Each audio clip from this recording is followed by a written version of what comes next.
A me stage il mio paga? Ma scherzi tu? Go seguì un corso gratuito? Dove? A Cescot. A Cescot.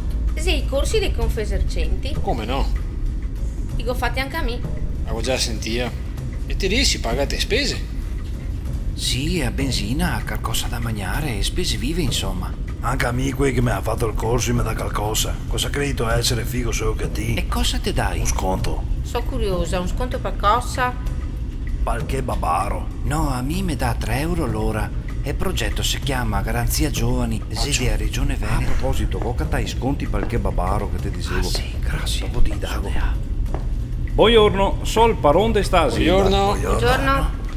Coccatacchi che vuoi sconti? 1 euro a ti, 2 euro a me, va bene? E ora mi serve un informatico serio, che qua go so che cavare. Per esempio, quello mi spacca sempre i mouse. Sti qua non si buoni fare i sommi in Excel e che il deficiente ha in fondo se 20 anni che ho becco a giocare con i pincionetti anni 80.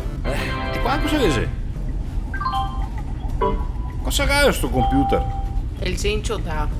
Un'altra volta. Qua avevo detto di cambiare l'antivirus che si è scaduto da 2 anni. Qua manca proprio i driver. E sto Windows Vista? Che vacca. Riavvio col bottone, va.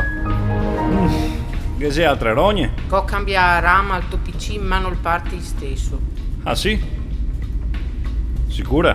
Se non sei a RAM e ora cosa sei? Ma vi altri forse lo sapevi, vero? Sarà il mouse. Sì, cosa c'entra il mouse? Forse a RAM non è compatibile con la scheda madre o forse un slot si è rotto? Ok, così parla uno che ne capisce qualcosa ai computer. Per risolvere il problema cavea un modulo a volta e vi dico quello che non funziona.